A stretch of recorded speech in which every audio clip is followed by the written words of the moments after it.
कि 2 लाख बच्चे, MCD commissioner ने कहा 2 लाख बच्चे तो हमारे यहां ऐसे हैं जिनके अभी अकाउंट भी नहीं खुल पाए हैं, जिनको हम डायरेक्ट बेनिफिट ट्रांसफर के माध्यम से कर देते हैं। इतना बुरा हाल दिल्ली का है। उन्होंने कहा है कि हम नहीं कर पा रहे हैं कि हम ये कह देंगे बच्चों तुम खरीद लो और हम तुम्हें रीइंबर्स कर देंगे, नोटबुक रीइंबर्स कर देंगे, हम तुम्हें कैश ट्रांसफर कर देंगे, यूनिफॉर्म का पैसा दे देंगे, स्कूल बैग्स का पैसा दे देंगे, स्टेशनरी का पैसा दे देंगे।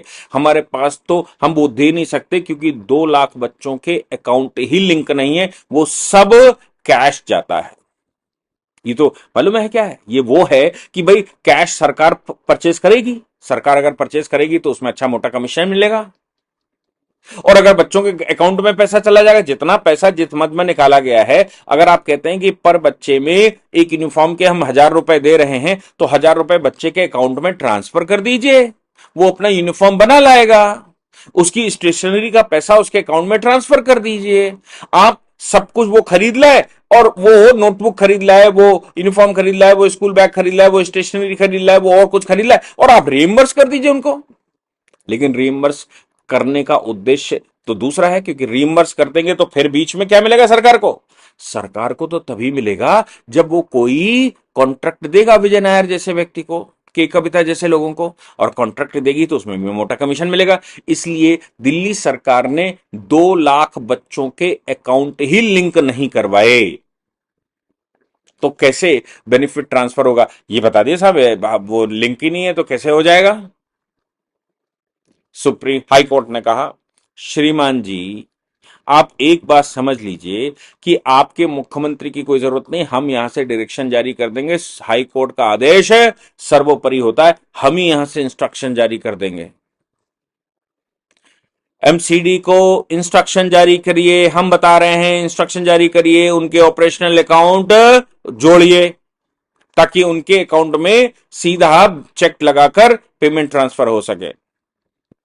आप सोचिए कि दिल्ली का हाल क्या है और क्या ऑनरेबल हाई कोर्ट ने आज ऑब्जर्व किया।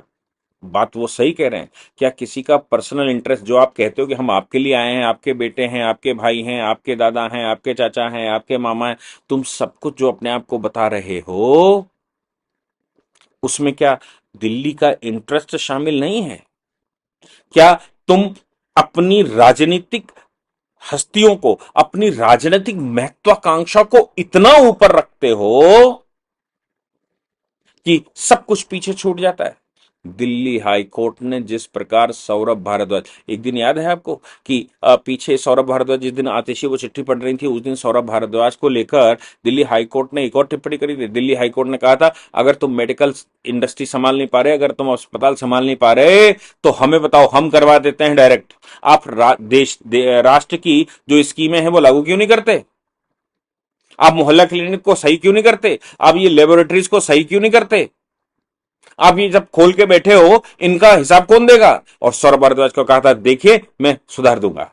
आज सौरभ भारद्वाज फिर कोर्ट में फंस गए, और अब की स्कूलों का मामला था, और स्कूल वर्ल्ड क्लास के हैं, जबकि कोर्ट ने टिप्पणी कर दी कि जो स्कूल है वो टीन पड़ी हुई है। आपको शर्म नहीं आती कि आप स्कूलों को अच्छा करें? आप टीन डालकर स्कूल चला रहे हैं, आप बच्चों को बेसिक चीजें भी नहीं दे रहे हैं सरकारी स्कूल में, और आप ऊपर से बता रहे हैं स्टैंडिंग कमेटी नहीं है, ऊपर से बता रहे हैं दिल्ली के मुख्यमंत्री जेल में है, तो साहब हम करें क्या? तो वो कह रहे हैं कि फिर इसका मतलब ये हो गया कि जब तुम बाहर आओगे तभी सब कुछ होगा, सारी दुनिया को वो उसमें फेंक दो, तुम करप्शन करो और दिल्ली भुगतेगी। आप सोचो कि ये करप्शन करेंगे और दिल्ली भुगतेगी, ये करप्शन करेंगे जेल में जाएंगे, दिल्ली भुगतेगी। क्या कौन से पार्ट टाइप की मानसिकता और कौन से टाइप का वो करके रखा है? ऐसी राजनीति क्या देश में हमको चाहिए? ऐसी राजनीति फ्रीबीज बांटने वाले लोग हमको चाहिए क्या? ये जो खटाखट खटाखट खटाखट टकाटक टकाटक पैसे आते जाएंगे, ये टकाटक वाले चाहिए क्या? ये टकाटक वाले पैसे कैसे लाएंगे? ये तो पुराना इतिहास उठाकर देख लो, 2G 3G जीजा जी, और फिर कोल स्कैम, फिर ये स्कैम, फिर वो स्कैम, फिर उससे पहले बिफोर स्कैम। मतलब विदाउट स्कैम कुछ नहीं हो सकता। जनता की 5,000 करोड़ की संपत्ति, जो स्वतंत्रता सेनानियों ने अपनी छाती पर हाथ रख के बनाई होगी प्रॉपर्टी। आप सोचो, स्वतंत्रता सेनानियों ने अपने गहने बेचे होंगे, स्वतंत्रता सेनानियों ने अपने आप को दांव पर लगाया होगा, मृत्यु का आवरण किया होगा। वो 5,000 करोड़ की संपत्ति राहुल गांधी और सोनिया गांधी ने अपने नाम करवा ली नेशनल हेराल्ड के केस में। बनाई ऑर्गेनाइजेशन लोगों ने, नेहरू जी को हेड बना दिया, नेहरू जी पूरी हड़प गए, उनके परिवारी वंशज पूरे हड़प गए। ये कैसा? दूसरा, अरविंद केजरीवाल वक्फ बोर्ड के मामले में स्पेशलिस्ट हैं। अरविंद केजरीवाल वहां ईसाई चर्चों के मामले में स्पेशलिस्ट हैं। अरविंद केजरीवाल अखलाक चाहे कहीं भी मरे, उसको कंपनसेशन देने में स्पेशलिस्ट हैं, करोड़ों रुपया बांट देंगे। लेकिन वही अंकित शर्मा मामले में ये जू नहीं रेखेगी। वो डॉक्टर जो अपनी बेटी के लिए कुछ लड़ रहा था, उसकी सरेआम हत्या कर दी गई, उसके लिए ये बिल्कुल नहीं बोलेंगे। क्या ऐसे अरविंद केजरीवाल, ऐसे आरजेडी, ऐसे कांग्रेस, ऐसी समाजवादी पार्टी जो गुंडाराज के अलावा कुछ नहीं था, ऐसी चीजें कोर्ट कोर्ट में खुल खुल कर इनके खिलाफ आ रही हैं, क्या किसी को दिखता नहीं है? 26,000 शिक्षकों की भर्ती बंगाल में कैंसिल करनी पड़ी कोर्ट को, क्योंकि उसमें भ्रष्टाचार भयंकर हुआ था।